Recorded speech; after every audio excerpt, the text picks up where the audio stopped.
We have Dan Isaak with us today. Dan, you're out there, right? I Um, am. Yep. I'm gonna, excellent. I thought I saw you come in. So, if you by chance don't know Dan Isaak, I hope that you do. But if you haven't had a chance to meet him or be exposed to his work, he is with the U.S. Forest Service at the Rocky Mountain Research Station. He has been involved in many things over, we'll just say, a few years, right, Dan? Yeah. Um, you probably know of his work with developing and implementing Basin, big scale monitoring programs for bull trout and other aquatic organisms. He's also been involved in research on effects and fire and disturbance on streams. I'm sure lately your work with climate change on stream habitats and fish communities picking up pace, Dan. At least I hope so. And you can hear some of his latest work tomorrow at the Emerging Tech Information Session webinar. We have a doubleheader with Dan Isaak this week here at PNAMP. Today, he's going to talk about his steps to update and improve the NorWeST temperature database and the modeling that comes out of that. Tomorrow, he's sharing some other work with respect to juvenile salmonids, and I'll leave it that as a tease. And I think Amy will cover that a little more when she goes into the webinars later. So with that, I want to thank Dan for joining us and welcome him and turn it over to you, Dan. Thanks. Great. Thanks so much, Jen and PNAMP for this opportunity to talk a little bit about NorWeST. Is everyone seeing my slides okay? Yes. Yes, sir. Yep. Okay, great. So, yeah, I think as Jen mentioned, probably a lot of people are familiar with this NorWeST stream temperature project that we did. Well, we started a decade or so ago in the Pacific Northwest, but did still want to spend a little bit of time kind of reviewing what the genesis was for that project, as well as what it accomplished, just so that folks that maybe aren't as familiar with it kind of get brought up to speed. And the basic idea here was just that a lot of different groups were collecting stream temperature data in previous decades, but a lot of those data were just kind of floating around, didn't necessarily have a home where they were being organized and archived and shared among agencies. And so, I think it was 2011, with concerns over climate change at the time that have only grown since. There was some funding became available through various sources that allowed us to make an effort to try to pull all those temperature data sets together into a central database, put it online, create high resolution stream temperature scenarios, and essentially serve out this information in a more efficient manner. And so we started that work in the Pacific Northwest, as I mentioned, in 2011. There's so much data, it took a long time to kind of work through the region. I think it was 2015, probably by the time we were done with the Northwest, and then we moved on to other portions of the Western United States and in the Southwest and California. So it's been literally 6 years since we've been fully functional within the Northwest, and during that time, of course, all these different groups are still collecting stream temperature data. And for us, it's such an intense effort to pull that information together, where we form a full-time database team that's all they do is deal with temperature data. We've got other things that we're doing in our research program too, so we couldn't keep updating the database annually, and so it's fallen a little bit out of currency. And it was nice then when BPA, working with Russell Scranton, expressed an interest in updating the database, at least for portions of the Northwest.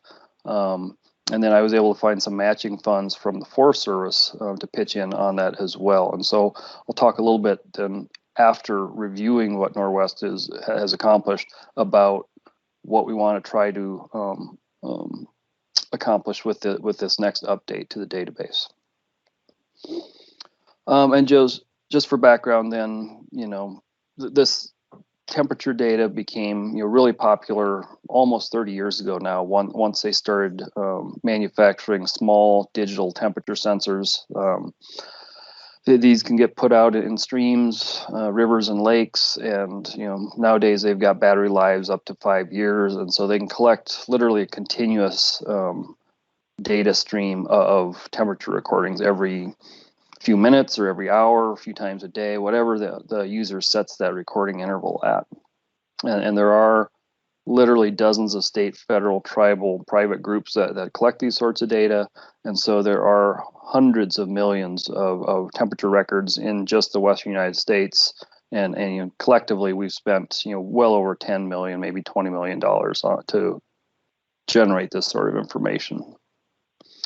But yeah, a lot of it was scattered. You know, everyone was kind of out there collecting data for their own specific purposes within an agency or a project within an agency. And so, you know, all that data was just kind of scattered, or in some instances where it was formalized and organized into more of a database structure, you know, different agencies a lot of times could have their own database that wasn't necessarily talking to the other temperature databases. And so it just made all this information kind of hard to wrap your arms around and pull together. And so there was a lot of inefficiency by having everything spread out. So that was basically why we wanted to do NorWeST, was try to reduce that redundancy, facilitate data sharing amongst different groups, and then collectively we could all be more efficient by working off the same database.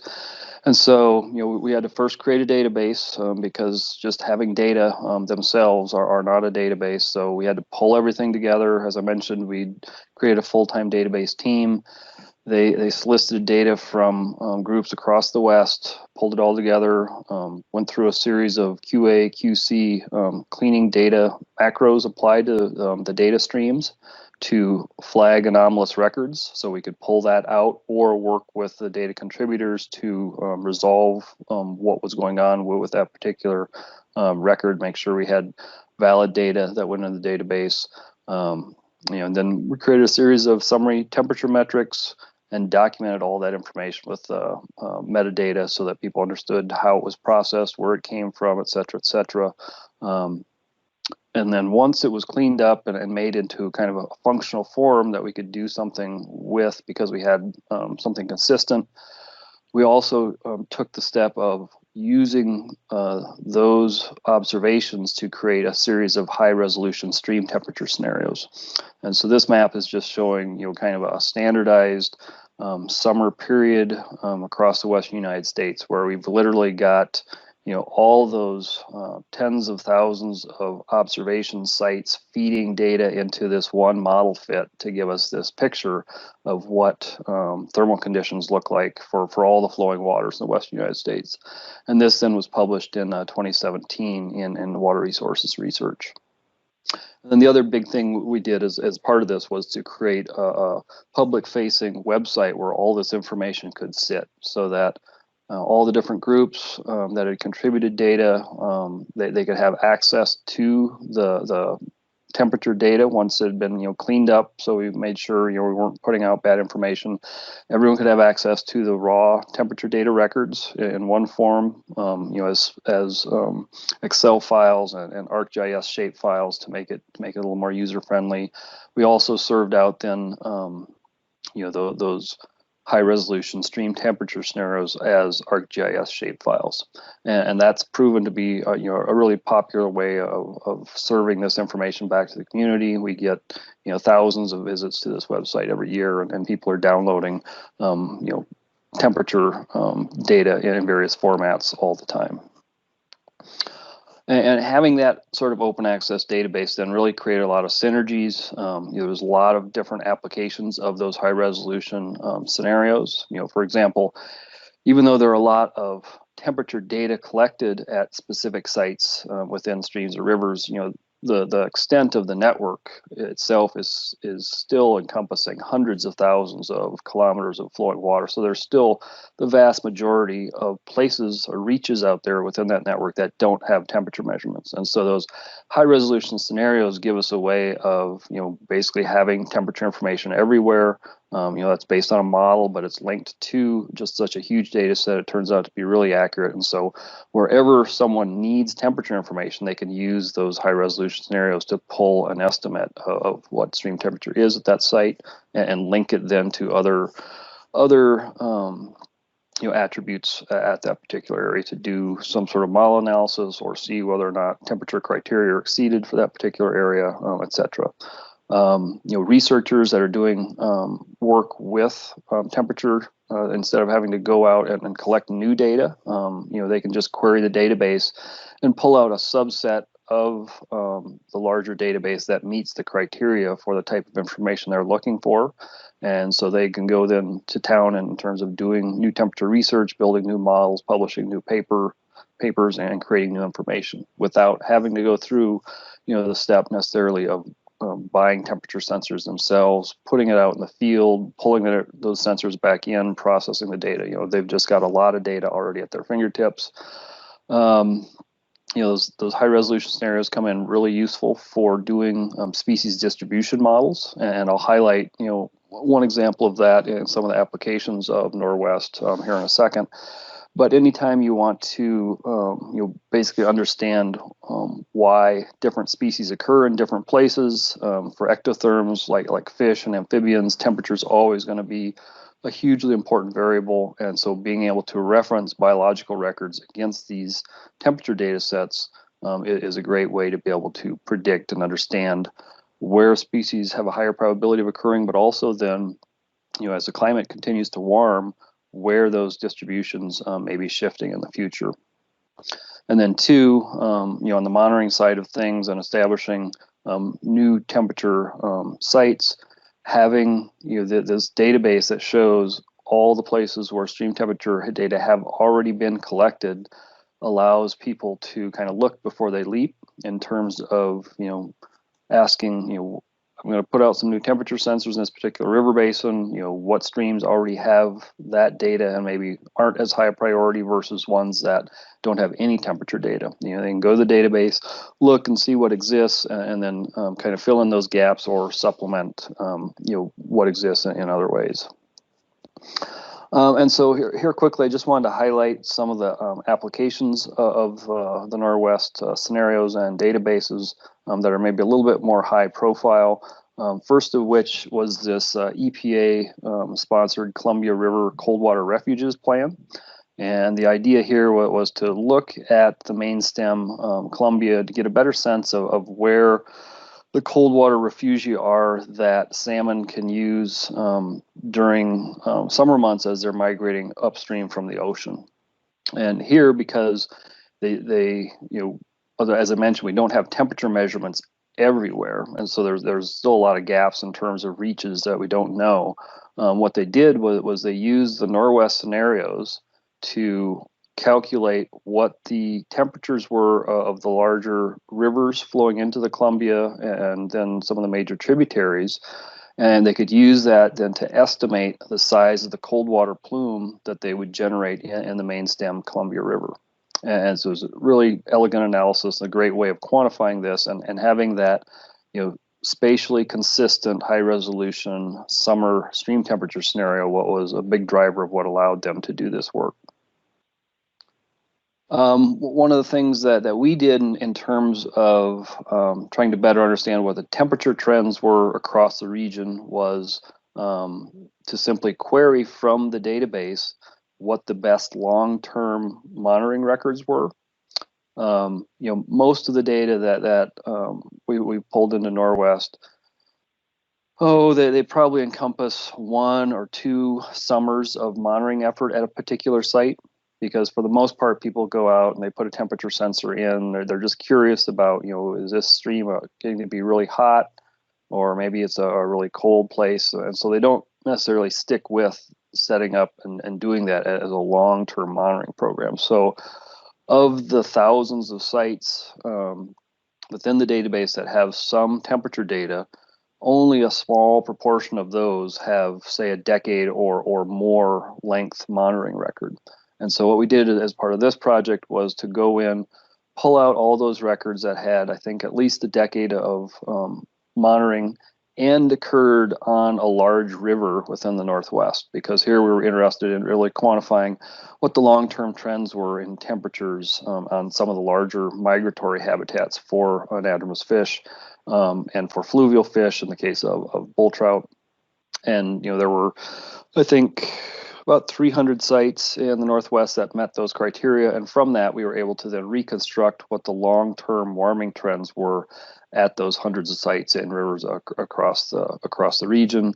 And that graphic in the bottom right is just showing what I think the 40-year warming trends have been on rivers during the month of August. But we were also able to estimate what those warming trends were during other months of the year, and it's kind of interesting. In some places, we actually see cooling trends. Just kind of depends on what's going on with regards to, is that site downstream of a large high head dam that maybe is releasing a lot of cold water, or maybe the regional air temperature trends during, say, the month of February or March have actually been cooling over long term. And in those cases, we'll see kind of some different sorts of river trends appearing. But kind of one of the take homes from this work too was just that at least during the summer months, when most of our salmon are migrating through rivers in the region, we are seeing pretty consistent warming trends in rivers. And so this was published in Transactions American Fisheries Society a couple years ago.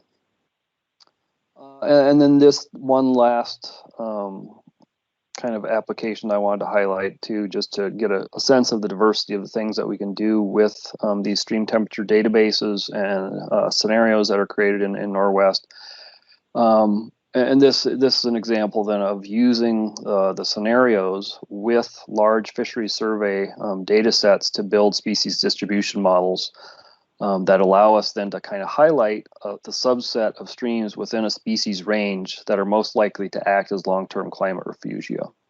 And so in this particular project, where we just worked with state agencies and Forest Service to pull together a lot of their electrofishing data within Idaho and Montana, linked the observations of bull trout and cutthroat trout within that database to the NorWeST stream temperatures at the reaches where the surveys were done, added in some additional geospatial covariates that we could pull off of digital elevation models and other previously published data sets, and then essentially built this predictive model that allowed us to predict the probability that bull trout or cutthroat trout would occur within a specific stream under different climate periods. And that allowed us then, once we had a continuous map of all the potential habitats within the species ranges within the study area, we could highlight the small subset of streams that were large enough and cold enough that they could absorb future climate changes and still have a high probability of supporting either a bull trout or a cutthroat population in the future. And that's something, you need to be able to do that fairly precisely if you want to do it in a useful way that you can then turn around to land managers and say, okay, this particular stream on your national forest is going to be really important for bull trout 40 years from now. You need to have a lot of spatial resolution to be able to do that in a meaningful way, and that's where having those high resolution NorWeST scenarios really kind of made this all possible. And there's a whole suite of additional applications here that I'm not going to spend time kind of working through, because you've already got a sense of the utility of these. But one other one that's relatively recent that I did want to highlight, because it's important to a lot of the states within the Northwest, are water quality standards and temperature thresholds that are associated with those. There's obviously a big emphasis on those within Oregon, Washington, Idaho, because of the cold water fish we have in the Northwest, and to varying degrees, state agencies and EPA are working with NorWeST temperature data sets to kind of revise how they set those. But this one from Wyoming was a particular one that they've already gone through kind of the process of using NorWeST scenarios for their state to combine those with laboratory work on the thermal tolerances of different fish species, and that then went in right at the foundation of them for the first time setting water temperature standards for their flowing waters. So that's starting to be out there, and there's a longer legacy of doing that sort of thing in the Northwest, but now that NorWeST exists, it's helping managers and regulators kind of revise their standards going forward. And then we also, at the website, because there are a lot of different applications of these temperature data sets, we maintain just kind of a running bibliographic list of those sorts of either papers or reports or projects that are relying on these sorts of temperature data sets. And when I checked that list before or as I was creating slides for this talk, it looks like there's something like 23 different projects now that are listed as using or relying on NorWeST information. Okay, so those are the things that NorWeST has achieved. It was a big lift because, especially in the Pacific Northwest, there was just so much data that had accumulated that took us years and years to organize, clean up, and get onto the website. And as I mentioned, because there is so much data, our database team that gets created focuses exclusively on that job. But going through and doing the whole Western United States the first time through meant that we did not have enough resources to kind of keep things up to date within the Pacific Northwest. And so the database in this region is kind of fallen out of date. A lot of the temperature time series that we have online right now end in either 2011 or 2013, because we started here first and we would focus on a river basin, organize everything there, build the scenarios for that river basin, and then move on to the next one. And so we were always kind of in that intense process somewhere else, and just couldn't keep up with what was accumulating behind us. So there's what, 8 to 10 years of data now in a lot of parts of the Northwest probably that aren't in NorWeST. The other thing that was a little bit limiting the first time that we went through and did this was that the vast majority of monitoring that people have done, historically at least, was from summer months. And so they would go out and put a temperature sensor in once flows came down late in the spring, and then go back early in the fall and pull that temperature sensor out. And so probably 95% of the data within NorWeST are from just 2 or 3 summer months, and we weren't getting a lot of information on what's going on through the full course of the year, which obviously is important for fish that are living in these environments during the full course of the year. And so once we saw that as we were going through NorWeST the first time, that that we just didn't have good representation of non-summer months, we tried to make it a point of emphasis with the groups we were working with that as you collect data in the future, try to do more annual monitoring so we get a better perspective on thermal regimes within streams. And so that's something that we think we can capture then going back through and doing an update, is to pull in some of this more recent data. And we think there's going to be a lot more of the annual stuff as opposed to the summer only stuff. So that'll give us a lot more flexibility then in terms of modeling different metrics and thinking about thermal regimes holistically. Yeah, so that's it for that.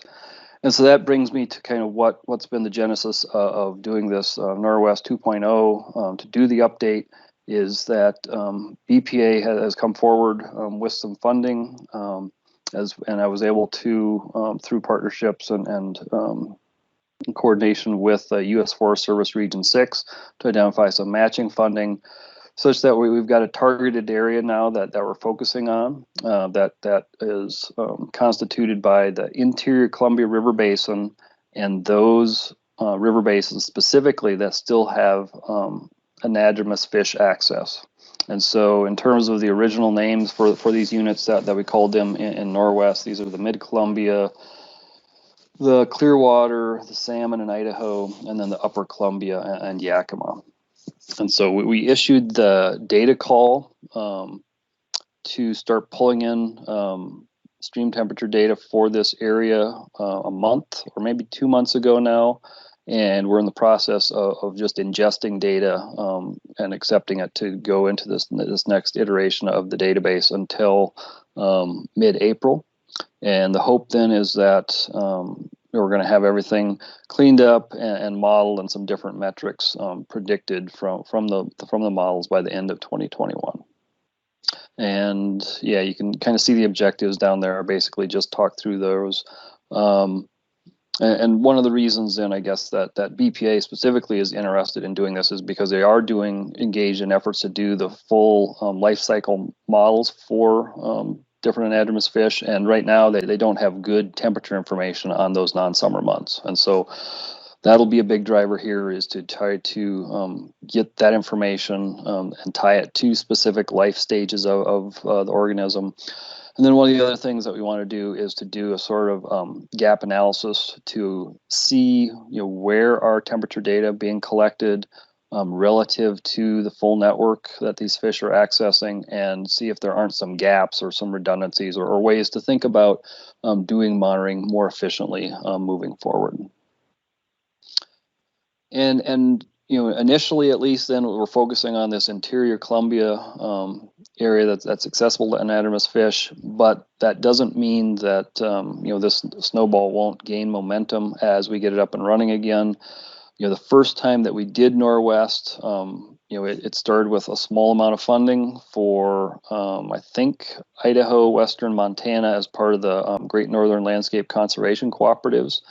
And it was targeted at a relatively small area, but once people in other parts of the region got wind of this, they saw it as something that was useful, and we were slowly able to cobble together bits of additional funding, such that by the time the project ended, we had done the entire Western United States. And so to take this to also cover the Oregon coast or Washington coast or other parts of Idaho or Montana essentially just takes not a whole lot of additional funding. Basically, we're just paying the salaries for a couple database and technician folks to organize these data sets. So in the past, at least, many different agencies have found this to be kind of a win-win, to have this updated database that everyone could rely on as a central repository. And so I guess we'll see this time if there's that level of interest elsewhere as we do the additional work within the interior Columbia. And I'll just wrap that up then there, I guess. And if people do have questions or want to follow up in terms of contributing temperature data or just other questions about NorWeST, you can do a Google search on NorWeST Stream Temp. That'll take you to the website. My contact information is there. And more specifically, I guess, in terms of the update, if you have temperature data that you'd like to contribute to this effort, or if you know people that have temperature data that they should be contributing to this effort, then Sherry and Gwen essentially are our temperature database team, and they're handling the ingestion of those data, and their contact information is there below. So with that, I'll wrap it up, and if I haven't run too long, I'll be happy to answer any questions. Thanks, Dan. Yes, we definitely have some time for questions. Do you have any questions for Dan? John Arterburn, and then Doug. Hi, Dan. Big fan of your work. Proud contributor of a bunch of data. We've also already sent all our updates to you, and I think they've all been uploaded already. So trying to continue to contribute to good temperature information in the Columbia River. I do have a question for you, though, about use of the data and how you're dealing with the fact that fish are mobile critters, and yet all this data is collected in a static environment. And how are you dealing with that relationship of a mobile fish to static information? Because I sure can't find anything in the literature that really demonstrates that relationship. Boy, that's well, first of all, thank you, John, for contributing data, and sounds like there's been a utility of the project for you, so that's great. But yeah, I guess it's kind of like any thermal study that we're doing with fish, right? We've got to think through what the objectives are, and what are the measurements that we're getting on the fish, and then do we have a comparable set of temperature measurements that would match with whatever that behavior or those observations are. And in the case of fish in real time moving through networks, a lot of I would say that some of our temperature scenarios probably aren't the best thing, because, as you mentioned, they're static, they're not dynamic. And so in terms of more of a real-time temperature I guess, scenario that it would be possible to build real-time models. So, if we've got, say, temperature measurements occurring at the dams or other places along the network that are providing kind of a real-time measurement, and those could be linked into the broader temperature data set and the model fits that are going on within the river network, you could create a system that would be almost like a real-time weather system for terrestrial environments, but have that be something that's geared towards stream networks. And then if you've got real-time information on what the fish are doing, that could be matched up a lot more closely. But yeah, right now as it exists, where we don't have that capability, that would be a different but doable sort of modeling approach you could use with these data sets. Thanks, John. Dan, I see two people, Doug and then Russell. Hey, Dan, this is Doug Treeloff with the U.S. Fish and Wildlife Service. Great presentation and great project. My question is, I noticed in your slides that you had a couple of screenshots of what looks like an Onset Computer Corporation hobo temperature data logger. And my question is, which types of devices have you built your database to accept the data from? You're probably able to import hobo data, but what other data logger types are you able to pull data for? Yeah, no, that's a good question. One of the nice things about temperature loggers is they all provide, at least that we've encountered, a very consistent data format. So essentially, whatever vendor you buy a sensor from and using, or whatever model from a particular vendor, they've all got to provide the basic information about a date and time stamp, and then the temperature measurement itself at that particular time. And all the ones that we've worked with provide that just in kind of a nice ASCII text file that you can read out and pulls into Excel or Access. And once it's there, it's easy to format and make it consistent across all these different sensor types. And so we literally take and use everything that we've ever received from a digital temperature sensor, at least. There were instances where, as we were going through and doing this the first time and trying to pull everything in that existed, people were saying, well, I've got some old paper scrolls from Orion Temp Mentor, can you take those? And we're like, well, no, if it's not digital, then we're probably not going to deal with it. But our experience has been we can use everything that's in a modern temperature sensor that we've experienced over the years. Okay, thank you very much. Russ?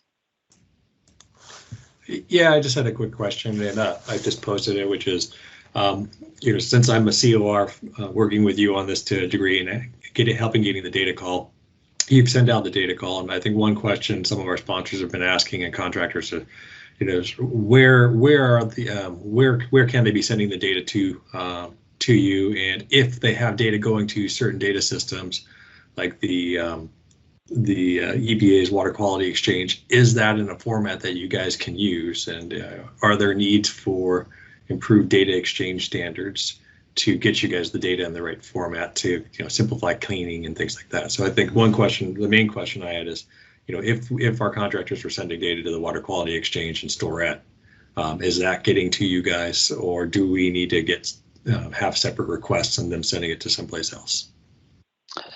Yeah, if it's in Storette and it's accessible to the public, then we can and will just go to that system and download their information. So they wouldn't have to do a redundant data request fill for us.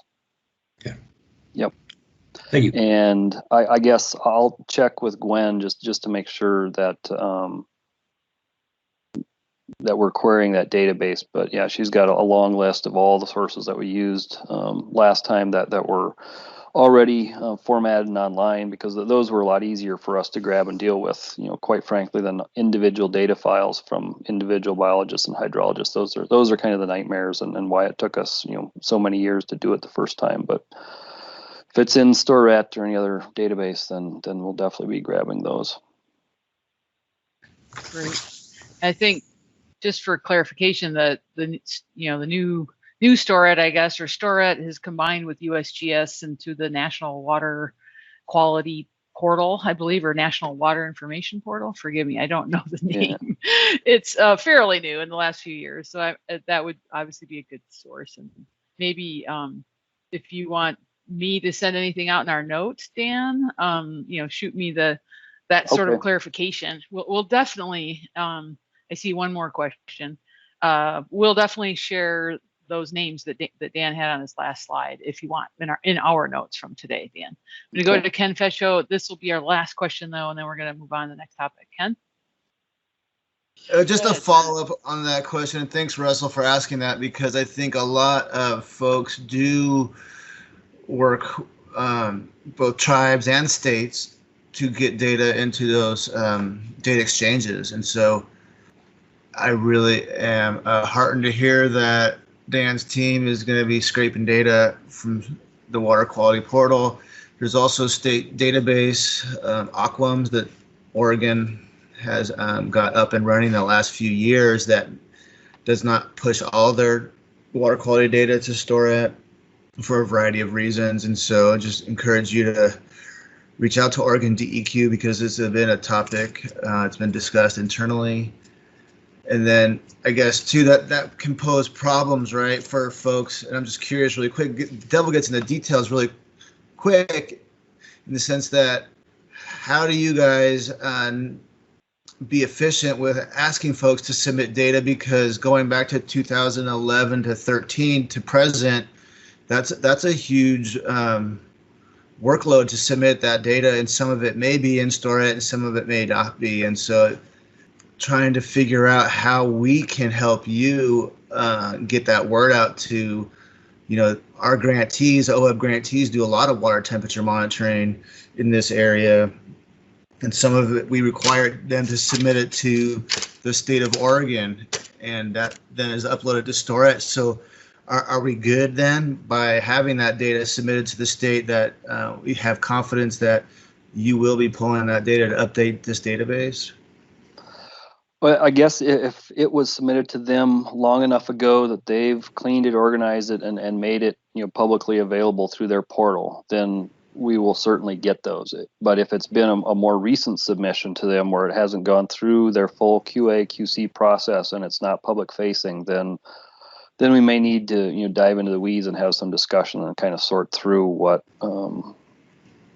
is available versus what maybe we should just be sent directly to us, or get a timeline from them to know when it's going to be publicly available, and we can just have a reminder to go check the database at a later date if it's coming. And I guess our hope too is that, because the first time we did this in the Northwest, it was such an intense effort. Many different groups made good faith efforts to really pull out the plugs and get us all the temperature data that they get their hands on. That our hope is, and our sense so far is, that this time going through and doing the update is going to be a lot easier than last time, because we, for the most part, do have a lot of those earlier data sets. So the majority of what we should be pulling in is just kind of more recent stuff from the last 8 or 10 years. But then also, I think the thing that has happened is people realize the value of these data. And so they've been doing a better job just internally within their agencies in terms of archiving it, organizing it, and making it easy to transfer over for these sorts of data calls or into the databases that they've been reporting. And if it's organized better at that grassroots level, then that makes it all easier to aggregate and pull in. So I'm hoping it's not going to be as labor intensive for everyone this time around as it was the first time. Yeah, thank you.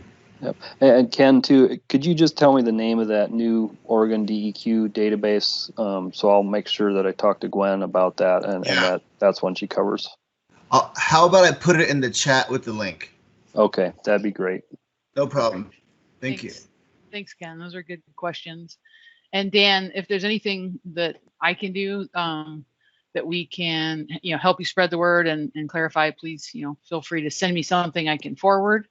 What we will do for sure is describe this discussion and the names and whatnot that Dan mentioned in the steering committee meeting notes. So the big news from Dan is that he's looking for data by April 15th.